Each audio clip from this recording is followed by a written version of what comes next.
Welcome to this IUN Community Garden session, Vermicomposting, how to build and use a worm compost bin. The presenter for today's session is Rebecca Koetz.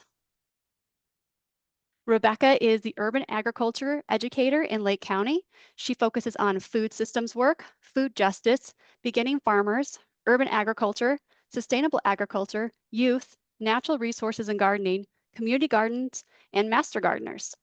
Welcome, Rebecca. We're really glad to have you with us today. I'm excited to be here, and I see a lot of excellent master gardeners on the call today, so definitely feel free to reach out if you have any questions about becoming a master gardener or what a master gardener is. But they do some great work in the county, sharing horticulture information and keeping up to date with the latest research and techniques. Everybody should see my title slide with my contact information. Anybody can reach out to me by email or by calling the Lake County Extension office. And today we're talking about vermicomposting. But first, just to give a primer in composting and different methods of composting and kind of the history of composting, since we're all here in webinar mode.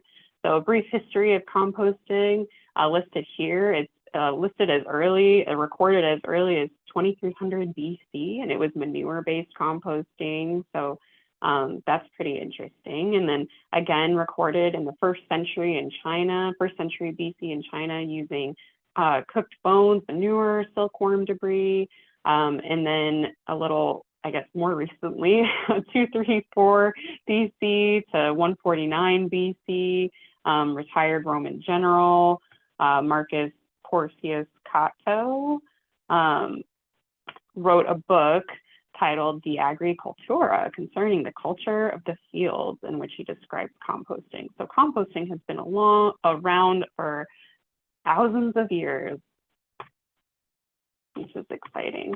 And we're still figuring out the best ways to do it, always learning or revisiting old ways.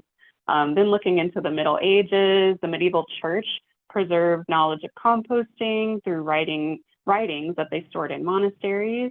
And then agricultural practices were applied and taught and handed down by monks. And then in more recent history, George Washington brought the art of composting he had a manure repository at his house and at Mount Vernon, and then Thomas Jefferson later wrote to Washington to learn about composting. So it was passed down through our administration. There's two basic types of composting, aerobic and anaerobic. So aerobic with oxygen and anaerobic without oxygen. Without oxygen is less common, so that anaerobic type we'll just touch on really briefly. So anaerobic can include bokashi, which is it's Japanese for fermenting waste, but it's also listed as some of the earliest use in Korea. So it's not exactly sure where bokashi originally started, but the word is Japanese. And then also commercial anaerobic digesters have been used, sometimes as municipal scale, sometimes used by large institutions or restaurants or dining courts. In my experience, one of the dining courts that I worked at had an anaerobic digester. So before I get into that, the bokashi system, I just want to touch on, because I do have some experience with this, and anybody can do bokashi, and it's a great way to compost things like meat, dairy, greasy foods, things that you wouldn't be able to compost in your aerobic systems without worry about pests or smells. So bokashi is a way to ferment using a bran meal that you can just order online. I don't know anywhere local near me that sells it, but it smells pretty good actually. And you don't need any fancy equipment. You could purchase a bokashi composter online if you want, but you don't need to. You could just use a 5-gallon bucket inside another 5-gallon bucket. And you just need a way for like the liquid to drip out, because the liquid will smell pretty bad. But over the span of just a couple of weeks, like once the system's filled up, you can just be putting your your meat and dairy scraps, your greasy food in there, and then cover it with some bran meal. You put your meat and dairy in there, you cover it with some bran meal. And then when it's all the way filled up, put a lid on it, and then you just have it sit there for a couple weeks, and then it's ready to add to your other compost without making it smelly, without attracting pests. It's kind of a pre-compost. So you're not going to take the bokashi product and use it as finished compost. You're going to use it as a pre-compost to add to your compost without worrying about the pests and things. So then there's the anaerobic digester. So you're not probably going to be doing this at the home level unless you've made some pretty big investments. Some permaculture people might be thinking, oh, maybe I will. If you're building a permaculture house, this might be a part of your system. Full closed loop, it can take waste, which might mean manure, might mean, biosolids, could just mean food waste. I know our the dining court that I worked in is like my first job as a student when I was at Purdue, had an anaerobic digester that took the food scraps and turned it into waste. So you're using bacteria within this anaerobic digester, big tank system, to turn all of that waste into a gas that can be used for energy. And there are some systems that do this in landfills. So landfills kind of act as like a giant anaerobic digester, but they're not utilizing the waste. They're just like burning it off. Although some landfills will use it like for their powering their facilities. So there are definitely some instances of that happening, but this will sometimes happen in cities. Sometimes this, will happen just like at a commercial, like institutional scale. And then getting into the aerobic composting methods, which are more common at the home level or garden or farm level. So there's hot piles or thermal composting. There's passive composting, that are kind of our piles that we just like throw everything in, which I kind of find myself doing that. But it does end up composting. It just takes a long time versus the thermal composting where you're like monitoring the temperature, you're making sure that everything's balanced the way it's supposed to be because you're intending to use that compost or you want it to break down. And then there's black soldier fly composting, which Purdue is a part of a larger team doing some pretty preliminary research into this, but that's also a way to break down meat, dairy, fish products, greasy food that you wouldn't be able to with other types of composting. But it can kind of be a scary new venture for people sometimes because there's maggots. There's supposed to be maggots, so that is a part of their process. So definitely an outside composting method. And then vermicomposting, which we're focusing more on today, which just means composting with worms. But all of these composting methods use oxygen. So the 3-bin hot composting method, so this has kind of become the like state-of-the-art outdoor composting for like large-scale garden waste, maybe a little bit of food scraps. The idea is that you build 3-bin system, and it has to be at least 3 feet by 3 feet by 3 feet, or 27 cubic feet, in order to get that temperature in the middle of the pile warm enough to be breaking down even over winter. And the idea is that you fill one up and then you move it into the next bin, and then you move that into the next bin. And by the time it gets to the last bin, it should be about ready. And so you're going to be stirring this compost more regularly. You're going to make sure that it's nice and balanced between the carbons and the nitrogens, or the browns and the greens, which we'll touch on more here. But you can see in this system, I don't know if you can see my pointer options, laser pointer. Okay, so over here, this is their first stage. So they're just putting in lots of food scraps, looks like some compostable containers, maybe some like grass clippings or straw, or some straw bedding if you have like small animals.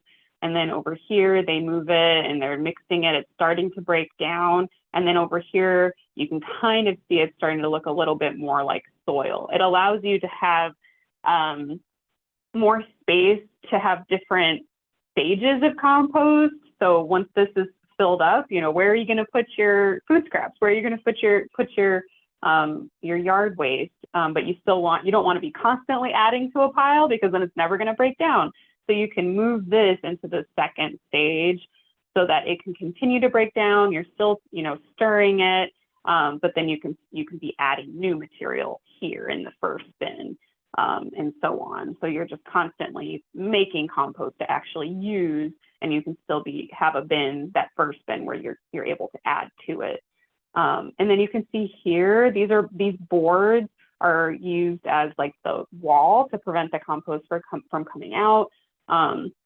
But they're just boards that are between two other boards and kind of used like slats. So they're split in here. And then this is the top part of the compost. So there's like a lid with hardware cloth that sometimes people will put hinges so it can be open, propped open, to keep any critters from getting in there. Because even when you're composting properly, there is still that chance that critters are going to come looking for your compost, those vertebrate pests like raccoons or rats. So having a way to keep them out.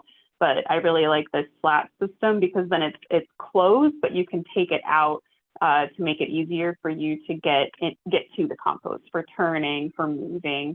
And a pitchfork will be your friend for composting purposes. A shovel, in my experience, just isn't as easy as a pitchfork. And then just to briefly touch on the black soldier fly compost, Purdue Extension in the entomology department is doing some active work here. And they have some systems in place where you can have black soldier fly that are laying eggs and then hatching into their larvae inside this drum system that are then able to digest some of those things that you wouldn't want in your 3-bin hot composting. And they do actually sell, I should mention, compost thermometers so that you can get up to that correct temperature, which I want to say is like 160 Fahrenheit, or something similar to that. So you want that to be like the middle of the compost, and that just shows you that bacterial action is happening. So it's breaking down actively, versus if you had a smaller bin, or if you had, if it wasn't the correct ratio of like browns to greens, but it should be about 2 times the browns to the greens. So 2 times the like straw or dry grass clippings or dry leaves compared to the greens, which are like your food waste, your green waste, things like that, to get to that temperature throughout the year, even in winter. And then the black soldier fly compost, I don't know as much about, but if you want to dive into that, you can definitely search Purdue Extension Entomology black soldier fly compost, and that's an option if you really want to be able to compost everything. And then vermicomposting, so kind of what we're focusing on today. So vermicomposting, there's some indoor bins and there are some outdoor options, but indoor is definitely more common, and you can purchase bins that are fancy, that look like furniture, or that have like a special way of harvesting the tea that comes from that, the liquid that comes from the worm bin, process. And so that you can use that as liquid fertilizer, or you could dilute it and use it as liquid fertilizer. And you can see there's like different stages.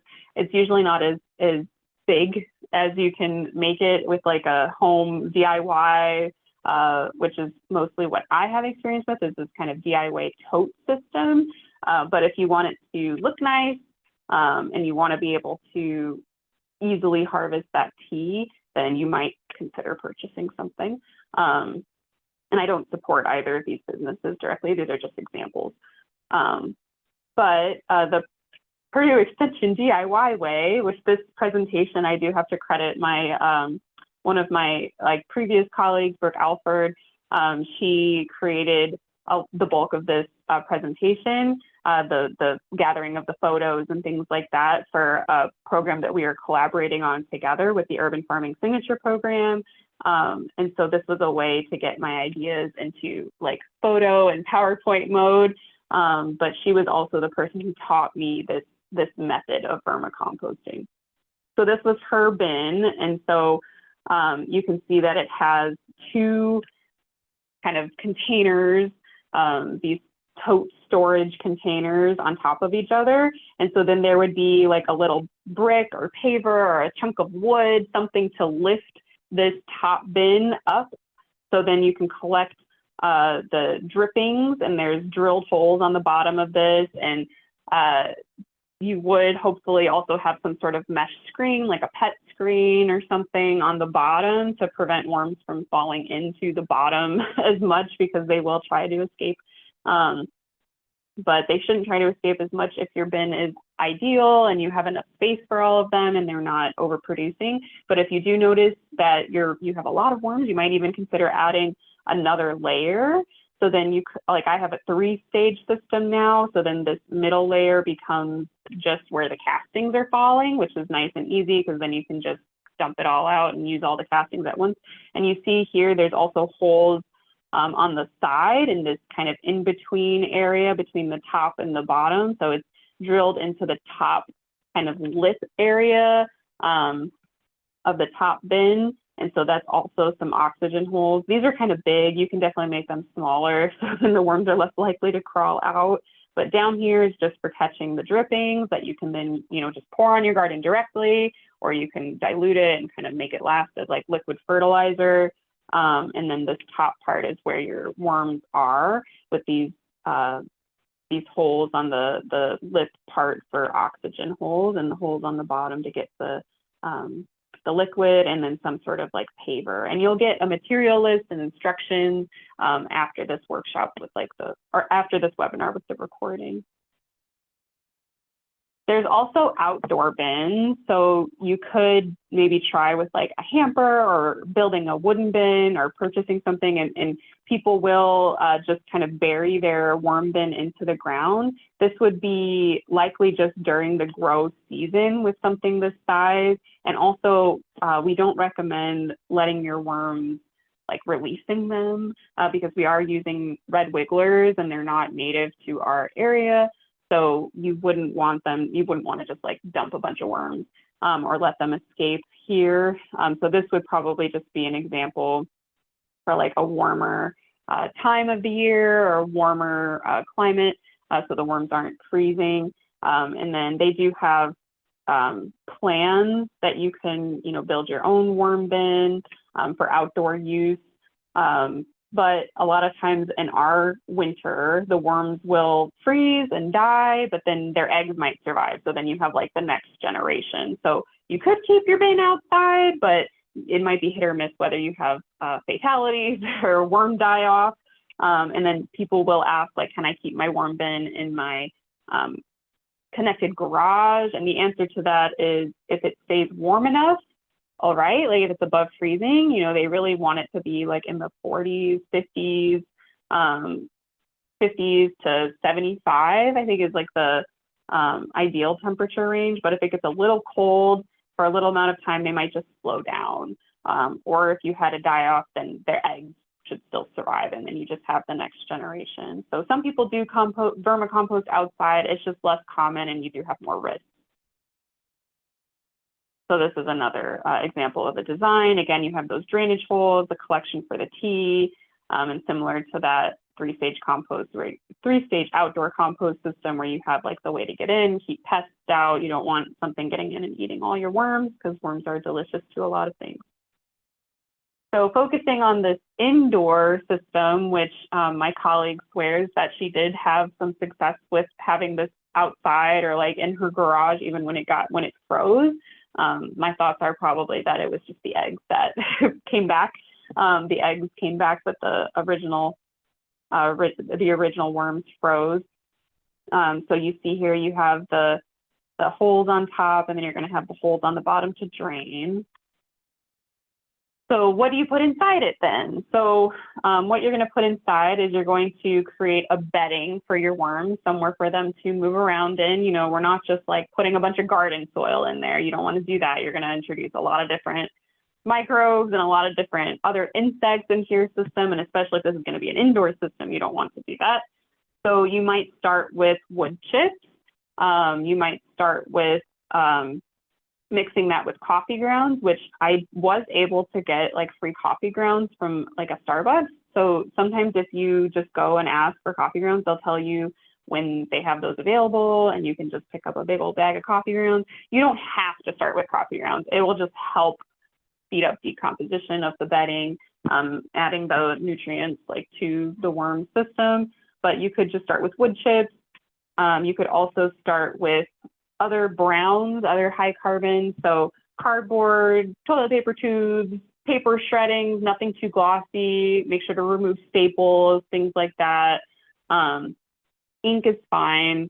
A lot of times it's just soy-based anyway, but ideally something that's more on the neutral side.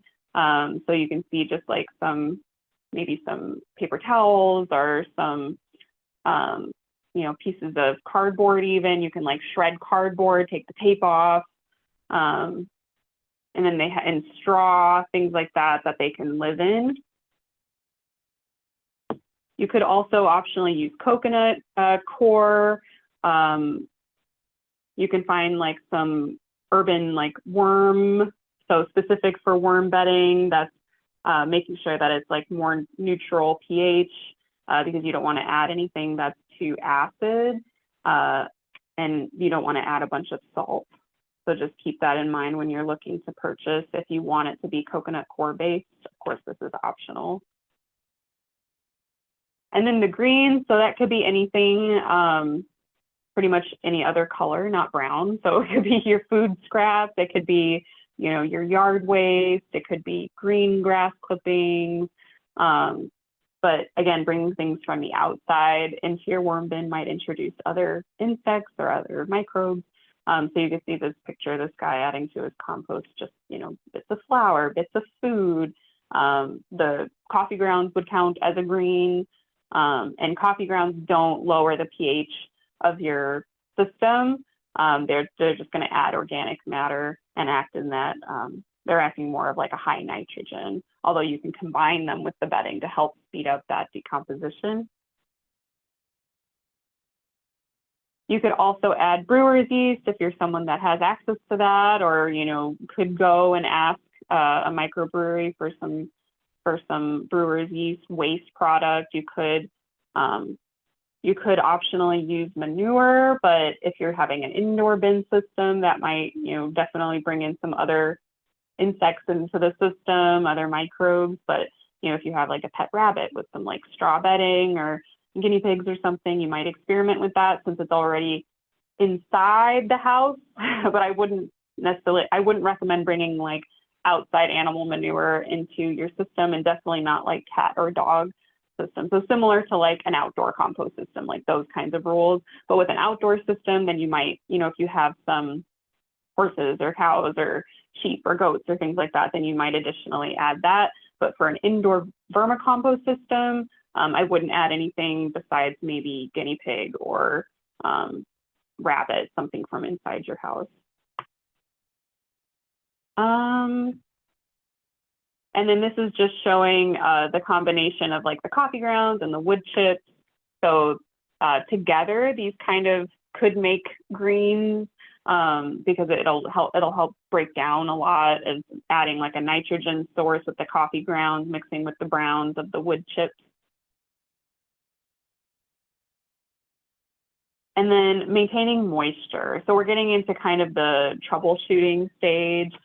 So maintaining moisture, you don't want to put your worms into a system that's too dry, and you also don't want it to be swampy. And then that you'll start noticing worms climbing up and trying to get out, because you do want it to still stay aerobic. You don't want to make it too wet. So you should have it similar to like a wet sponge, but you don't want to be able to like squeeze droplets out. So if you're setting up your bedding, so for me, I use shredded paper because that's something I have easy access to here at the office. So I make sure that there's no staples or anything in there. And I put my paper shavings in there, and I mix a little bit of water in there, maybe just pour a little bit of water over top, and then add some food scraps. Smaller food scraps are going to get broken down quicker, but you don't have to. Sometimes I just throw whole potatoes in there, or like whole apples that are starting to go bad, or like, you know, something got to it and here we go. So we're just adding things in there, but you could chop them up if you're wanting it to be more efficient and you want to be able to use your compost quicker. But I haven't had any negative experiences, even just adding whole bits of food in there. But yeah, you want to make sure that it's not too dry. And if you do just add your browns and you add some food scraps, it should over time create a wet environment for the worms. But for the worms to be able to easily move, you just want a little bit of moisture. So you could add just a little bit of water, or like soak your bedding in a little bit of something, your wood shavings. If you're already mixing it with coffee grounds, it's already getting a little wet. Or if you add like a little bit of a smoothie, or, you know, mashed up avocado, or, you know, something that's already wet, just to give the worms something to be able to move around easily, thinking that they normally would be in the soil. And red wigglers, as opposed to earthworms or night crawlers, because they do stay near the surface of the soil, which is where we are putting the food scraps. So they're going to be most efficient at breaking down the food waste, as opposed to night crawlers, earthworms, things like that. And you can get them from a bait shop, or from like a local farmer, or from a friend. So if you know me and you want some worms, feel free to reach out. Like friendship, it's like friendship bread, I've heard. You just keep sharing, or keep leveling up and adding more layers. So some considerations if you're getting started, you know, maybe you have a friend that has worms and you're like, I want to start vermicomposting, but some things to consider before you jump in. So why do you want to vermicompost? Do you want to feed your garden? Do you want to raise worms? Do you want to just, you know, have as much worm reproduction as possible? Because there are certain things that help with that. I know mine reproduce a lot more if I give them avocados. I find a lot more eggs when I give them avocados. Do you want to be able to like sell the castings? Do you just want a really efficient way to harvest the castings? Do you want to just break down food waste, and you don't care about using the castings, you just want to break down the food waste? Also considering how much space you have. Do you want your bin to be outdoor or indoor? Do you have just space under the kitchen sink, or do you have like a mud room like I do, where I just kind of like put it up against like the closet that gets into like our piping system, so it's just there and easy for me to access the back door to the garden. So all of these things might help you determine like how big a bin you want, how many layers of a bin you might want, and how efficient you want to be feeding them. You know, do you need to make sure that you're chopping food up really well? You want to just put food on one side of the bin, which will help you to harvest the other side of the bin easily. Or do you just throw things in there because you're just like, I just want them to eat the food waste, and that's fine. Also straining. So if you want really high quality castings, then you might invest in a strainer system. You could just use some hardware cloth and some wood, or you could just, you know, get a strainer that you can then strain your castings to not put worms into your garden, and also any chunks of compost. For me, I just like use my hands. I get in there, I put some gloves on and just like get in there and make sure that there's no giant pieces of compost that are pre-compost, things that aren't broken down yet. And I'm trying not to let any worms out. And then getting into the use of the casting. So how do we use this? If any of us go to the garden centers and see and look for compost, worm castings are like pretty pricey. Like it's a high value compost. And part of the reason for that is a little goes a long way. So you're not going to use like a giant amount of compost all at once. It's not like the deep bed composting method for our urban farmers and community gardens. That's going to be more of the yard waste-based compost that's outside. This is more for like that, a little bit of organic matter, a lot of nutrition, a lot of good properties that come from a little bit of worm castings. So you can use it as transplant fertilizer. So instead of putting that starter fertilizer in the hole of your that you dug to put your plant in, you can put a little bit of worm castings, or you can water it in with a little bit of worm tea. Put that in your watering can, or you could put it just on the surface of the soil, water it in, help it get in there, mix it into the top inch for the best effect. Or you can use it as a soil conditioner. So again, you can kind of like sprinkle it over the top of your soil, maybe mix it in lightly with your hands or with a rake. You can water it in, or you can use that tea, mix it in with your watering can, a little bit of water. You can use it as a mulch, so just putting it on top to retain moisture for the garden. So it's going to help hold moisture. You can use it as in your potting soil. So I have tried doing this where I like added into some house plants. I haven't done any like research trials, but it seems to help. I don't really have to feed my house plants otherwise, so it seems to be working for them.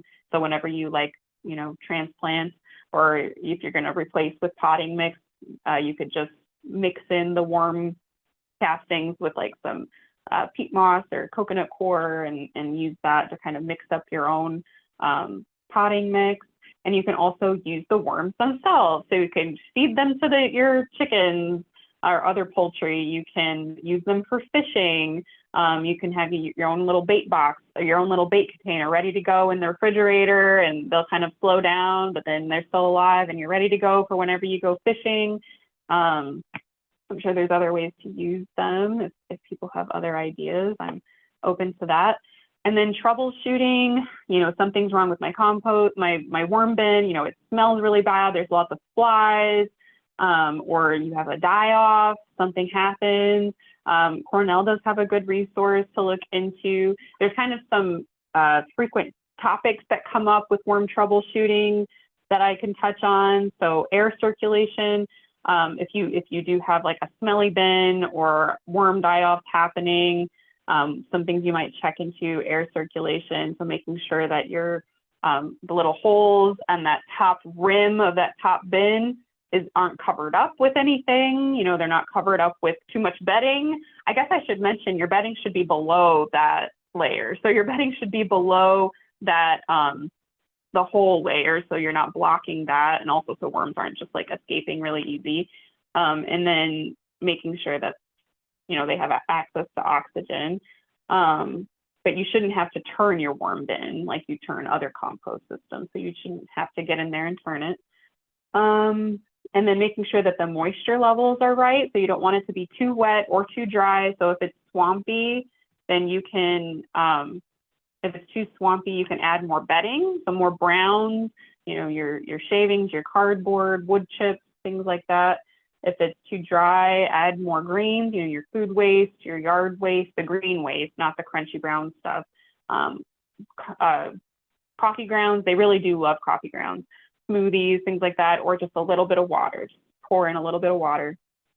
And avoiding the wrong kinds of foods, so greasy food, animal products, things that are harder for them to break down. So things like citrus and alliums like garlic, onions, they can eat those. But if you're just like, I have a big old bag of oranges that went bad, and just throw them in there, it might shock their system. But if it's mixed in with other things, just small quantities, it should be okay. So you don't have to avoid that. But yeah, greasy food, they're not going to be able to break down. Animal products, it could definitely get smelly. They're not going to normally be able to break that down.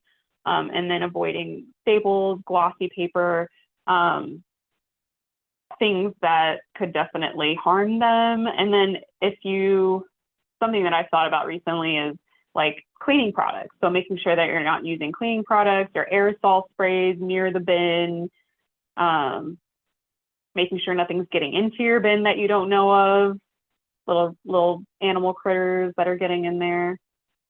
And then I definitely welcome discussion around the troubleshooting component.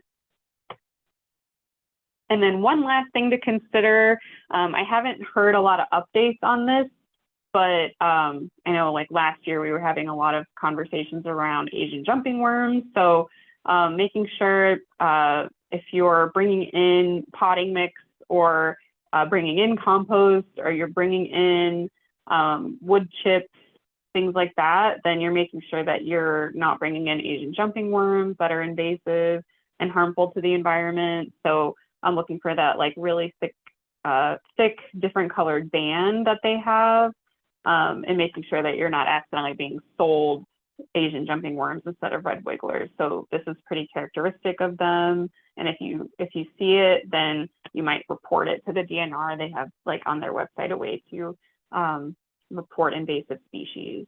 But I saw on one article that they were as far north as Allen County, so that's not that far away. I've heard some people think that they identified it here in Lake County or Porter County too. So just keeping in mind, especially when you're purchasing plants or potting mix, compost, wood chips, or even your worms that you're not introducing, this invasive Asian jumping worm. Their wiggling alone isn't necessarily enough to identify them because all worms can wiggle. Asian jumping worms sometimes won't wiggle. So really that band is a good way to identify that kind of like light colored thick band. And here's my contact information again, and I welcome discussion around especially troubleshooting, or if anybody has worm bins already, we can talk about that. And I welcome any questions. Thank you so much, Rebecca. We do have a question in chat. So the question is, can you mix different worms together? I'm assuming that's different types. And I know you just went over the invasive ones, but ones that aren't invasive, can you mix those different types of worms together? Yeah, I haven't heard anything that explicitly says no. I would just say that other worms might not be as effective at getting to the food scraps. They might not be as efficient at breaking down the food scraps, and they're not going to eat at the surface as much as the red wigglers. But as far as like a safety concern or anything, I haven't heard any negative research coming out about that. I'd be interested to know if this person has done that and what their experience has been. Great, thank you, Rebecca. We have a couple more questions. How many worms should be used for a bin? And relatedly, how do you ensure you don't have too many worms? Yeah, that's a great question. So I would say you can start even just with like a pinch of worms. You can start with like a bait container of worms. I started with like a whole bait container of worms, like getting it, I think from like a Bass Pro. But you can also get them from like a farmer friend. So there's not really like a specific recipe for how many worms, but you'll notice you have too much if they're just consistently trying to climb out, or if the food is being eaten too quickly. So that would be my main thing, is if you notice that you have too many, then you could add a layer or share with some friends. They do reproduce pretty quickly, so you'll go from having, a pinch of worms to a bin full of worms maybe in the year. So they do reproduce pretty quickly, and but I think the main thing is then they just start to escape, and you can add a layer or you can share with friends. But I don't think having not enough worms, I guess if you're going to be using it like pretty frequently, you'd want to have, maybe more than a pinch, but maybe more like the bait container, or like a good handful of worms as opposed to a pinch. But there's no recipe that I could prescribe, unfortunately. We have a question about the layers of the bins. Can you go over that again? Yeah, so you have your bottom layer. Okay, so you have your bottom layer, which is there mostly to catch the liquid, the worm tea. So then you're going to have like a block of wood or a brick or something to raise the second layer up. And this might be your final layer. You might just have two. So then that's where the worms live. And so then you're going to have drill holes in the bottom for the tea, with maybe like a mesh screen to keep as many worms from getting into the bottom. And then up top is where your bedding and your food scraps are going to go. You might put them just on one side for easier harvesting of the castings. And then you're going to have drilled holes in this lip area between the top and the bottom bin for their oxygen. And you're not going to put your bedding or scraps above those holes to keep worms from getting out, and also to allow oxygen in. And then you could have another layer up here. So I have a 3-tiered system, and you could just keep going. I've heard of people having like a skyscraper of worm bins. And so then whenever that happens, you don't need to add, well, you probably do want to add another like block or some way to like raise it up. Right now I have two bins that are like slightly different size, so it kind of like sits on each other well, and I don't have to do that. But you do want to have drilled holes in the bottom, mesh again, and the drilled holes. And so then that top layer becomes where your worms live. and then the middle layer becomes where the castings go, and then the liquid is still at the bottom. So then each time you add a layer, that top layer is going to be where the worms live, and then castings, bottom layer is where the liquid is going. So then you're going to end up with multiple layers of castings, and you might have worms that are like going between the systems. They're like, you know, traveling between, if you don't have the mesh that's keeping them out, but they can be pretty small too. So even you'd have to have pretty fine mesh to keep them all out. Some of the pet screen, like window screen, you could do, but you could have several layers, and then just that top layer is going to be where the worms live. I'll just add kind of like my normal maintenance routine for the worms. I have a 3-stage system. And so I tend to have to harvest the tea a couple times a year. And to me, that's just pouring it on my garden, because I have 2 young kids and it's a lot to juggle. And then I'll harvest the castings, usually also just like twice a year. Sometimes I have to harvest the liquid more, because sometimes that's the source of the smell. Like if there is a smell, which to me only happens with the tea, if the tea starts to get too full. So that's to me usually what it is the tea needs to be harvested, and that's the bottom bin. So having space to like take the bins apart, or if it's nice enough, just take it all outside.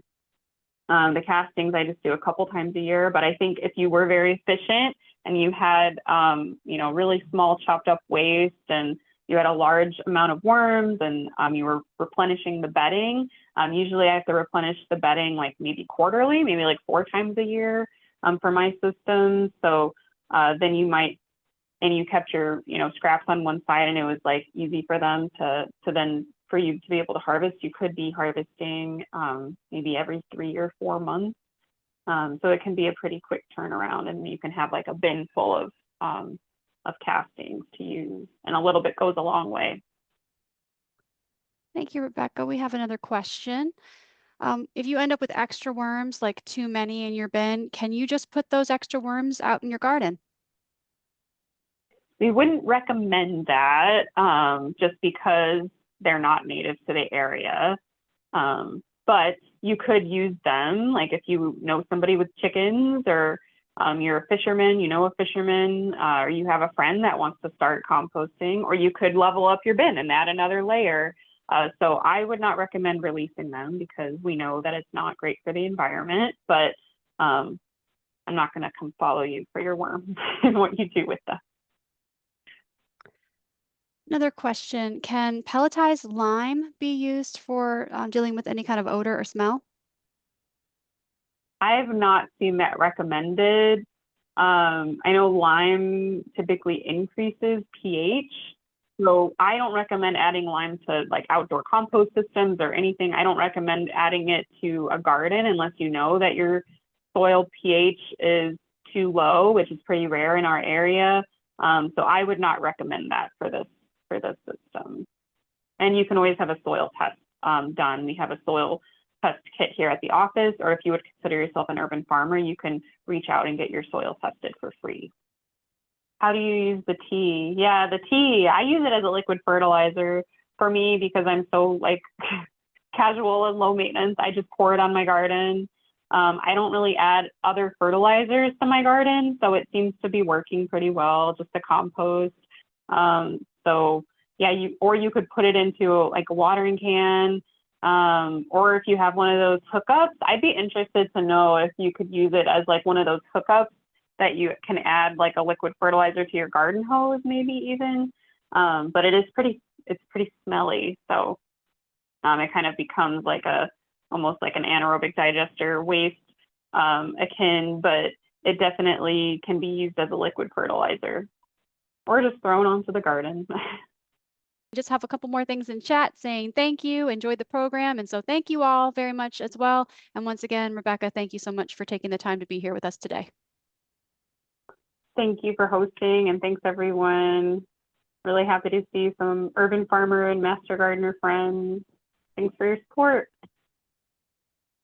Let me know if you want worms.